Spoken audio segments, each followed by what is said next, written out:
ये है talks news network और आप देख रहे हैं पॉलिटॉक्स, राजनीति का कच्चा चिट्ठा। राजस्थान में बीजेपी के प्रदेशाध्यक्ष मदन लाल सैनी के निधन के बाद खाली हुई राज्यसभा सीट से कांग्रेस पूर्व प्रधानमंत्री डॉक्टर मनमोहन सिंह को उम्मीदवार बना सकती है। हालांकि अभी तक ये तय नहीं है कि इस सीट पर चुनाव कब होंगे, लेकिन इसके कांग्रेस के खाते में जाना तय है। राजस्थान में कांग्रेस की सरकार है और पार्टी के 100 विधायक हैं। बसपा के 6 और ज्यादातर निर्दलीय विधायक भी कांग्रेस के साथ हैं। इसके मुकाबले बीजेपी के पास वर्तमान में 72 विधायक हैं। पार्टी ने पिछले साल दिसंबर में हुए विधानसभा चुनाव में 73 सीटें जीती थी, लेकिन मंडावा विधायक नरेंद्र खीचड़ के झुंझुनू से सांसद बनने से एक विधायक कम हो गया है। आपको बता दें कि राज्यसभा से पूर्व प्रधानमंत्री मनमोहन सिंह का कार्यकाल समाप्त हो जाने के बाद अब कांग्रेस एक बार फिर से उनकी उच्च सदन में वापसी चाहती है।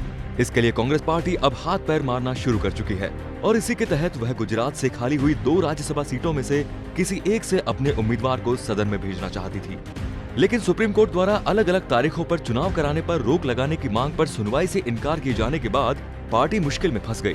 दरअसल सुप्रीम कोर्ट ने कहा कि चुनाव आयोग ने राज्यसभा चुनाव की प्रक्रिया शुरू कर दी है, इसलिए हम इसमें हस्तक्षेप नहीं कर सकते हैं। हालांकि कोर्ट ने कांग्रेस को चुनाव के बाद याचिका दाखिल करने की छूट दी है। कांग्रेस पार्टी अपने दम पर तो डॉक्टर मनमोहन सिंह को राज्यसभा नहीं ला सकती, लेकिन इसके लिए वह अपने सहयोगियों से लगातार संपर्क में जुटी हुई है।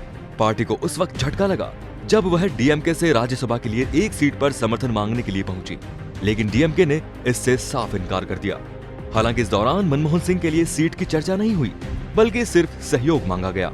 लोकसभा चुनाव के दरमियान डीएमके प्रमुख स्टालिन ने लगातार कांग्रेस पार्टी का समर्थन किया और राहुल गांधी को प्रधानमंत्री उम्मीदवार तक बताया।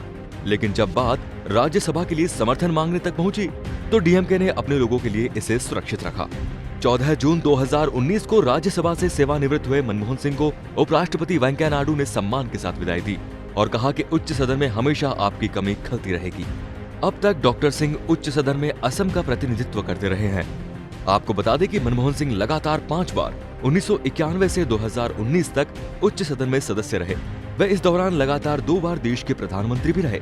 इसके अलावा वे मार्च 1998 से मई 2004 के बीच राज्यसभा में विपक्ष के नेता रहे। वे 2004 से 2014 तक सदन के नेता भी रहे। कांग्रेस अपने इस बुजुर्ग नेता को किसी भी सूरत में संसद के भीतर देखना चाहती है। लोकसभा चुनाव के दौरान पंजाब के मुख्यमंत्री कैप्टन अमरिंदर सिंह ने डॉक्टर मनमोहन सिंह से चंडीगढ़ सीट से चुनाव लड़ने का आग्रह किया था, लेकिन उन्होंने साफ इनकार कर दिया। फिलहाल जिन 6 खाली सीटों पर चुनाव हो रहा है, उनमें से उड़ीसा की 3, गुजरात की 2 और बिहार की 1 सीट है। इनमें से किसी सीट पर मनमोहन सिंह की वापसी संभव नहीं है।